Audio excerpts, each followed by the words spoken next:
ನಮಸ್ಕಾರ ಎಲ್ಲರಿಗೂ. ಇಂದು ನಾನು ಮಿಸ್‌ಕ್ಯಾರೇಜ್ ಆದ ನಂತರ ಮತ್ತು ಪ್ರೆಗ್ನೆನ್ಸಿ ಎಷ್ಟು ಬೇಗ ನೀವು ಪ್ರಯತ್ನ ಪಡ್ಬೋದು ಅನ್ನೋದರ ಬಗ್ಗೆ ಮಾಹಿತಿ ಕೊಡ್ತಾ ಇದ್ದೀನಿ. ಸೊ ಈ ವಿಡಿಯೋದಲ್ಲಿ ನೀವು ಮಿಸ್‌ಕ್ಯಾರೇಜ್ ಆದ ನಂತರ ಮತ್ತು ಯಾವಾಗ ಗರ್ಭಿಣಿ ಆಗಬಹುದು, ನೆಕ್ಸ್ಟ್ ಸಹಜ ಋತುಚಕ್ರಕ್ಕೆ ಮರಳುವಿಕೆ ಅಂದರೆ ಸಹಜವಾಗಿ ನೀವು ಮೆನ್ಸ್ಟ್ರೇಷನ್ ಸೈಕಲ್ ಯಾವಾಗ ಸ್ಟಾರ್ಟ್ ಆಗುತ್ತೆ ಅನ್ನೋದ್ರ ಬಗ್ಗೆ ಮಾಹಿತಿ ಕೊಡ್ತಾ ಇದ್ದೀನಿ. ನಂತರ 3 ತಿಂಗಳು ಕಾಯೋದು ಎಷ್ಟು ಪ್ರಾಮುಖ್ಯತೆ ಇದೆ ಅಂತ ಮಾಹಿತಿ ಕೊಡ್ತಾ ಇದ್ದೀನಿ.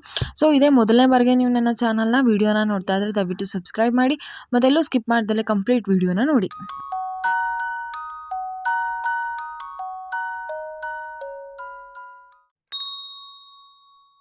ಪ್ರೆಗ್ನೆನ್ಸಿ ಮರುಪ್ರಯತ್ನಕ್ಕೆ ಮಿಸ್‌ಕ್ಯಾರೇಜ್ ಆದ ನಂತರ ಮಹಿಳೆಯರು ವಿಭಿನ್ನವಾದ ಫಿಸಿಕಲಿ, ಮೆಂಟಲಿ ಬದಲಾವಣೆಗಳನ್ನ ಹೊಂದಿರ್ತಾರೆ. ಸೊ ಹಾಗಾಗಿ ಕಾಯೋದು ತುಂಬಾ ಅಗತ್ಯ ಇರುತ್ತೆ.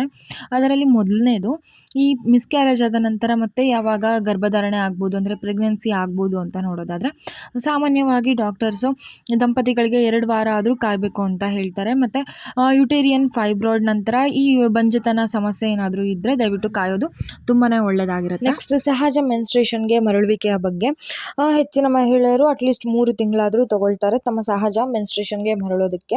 ಮತ್ತು ಈ ಫಸ್ಟ್ ಟ್ರೈಮಿಸ್ಟ್ರಲ್ಲಿ ಏನಾದರೂ ಮಿಸ್‌ಕ್ಯಾರೇಜ್ ಆಗಿದ್ರೆ ಅಂದರೆ 1ರಿಂದ 13ನೇ ವಾರದಲ್ಲಿ ಏನಾದರೂ ಮಿಸ್‌ಕ್ಯಾರೇಜ್ ಆಗಿದ್ರೆ ಓವ್ಯುಲೇಷನ್ ಪ್ರೋಸೆಸ್ಸು ಈ 2ರಿಂದ 3ನೇ ಟ್ರೈಮಿಸ್ಟ್ರಲ್ಲಿ ಮಿಸ್‌ಕ್ಯಾರೇಜ್ ಆಗೋದಕ್ಕಿಂತ ಮುಂಚೆನೇ ಪ್ರಾರಂಭ ಆಗುತ್ತೆ ಅಂತ ಹೇಳ್ಬೋದು. ಮತ್ತು ಇನ್ ಕೇಸ್ ನೀವೇನಾದರೂ 35 ವರ್ಷದ ಆದಮೇಲೆ ಮಿಸ್‌ಕ್ಯಾರೇಜ್ ಆಗಿದ್ರೆ ಅಂದರೆ ನಿಮಗೆ 35 ವರ್ಷ ಆದಮೇಲೆ ಮಿಸ್‌ಕ್ಯಾರೇಜ್ ಏನಾದರೂ ಆಗಿದ್ದರೆ ಈ ಮೆನ್ಸ್ಟ್ರೇಷನ್ ಸಹಜ ಆಗೋದಕ್ಕೆ ಸ್ವಲ್ಪ ಟೈಮ್ ತೊಗೊಳುತ್ತೆ.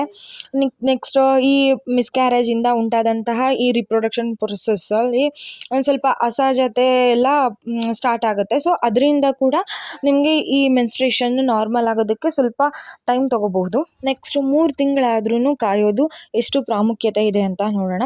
ಮೆನ್ಸ್ಟ್ರೇಷನ್ ನಾರ್ಮಲ್ ಆಗೋದಕ್ಕೆ ಅಟ್ಲೀಸ್ಟ್ 2 ತಿಂಗಳಾದರೂ ಬೇಕಾಗುತ್ತೆ. ಸೊ ಹಾಗಾಗಿ ಕಾಯೋದು ತುಂಬಾ ಒಳ್ಳೆಯದು.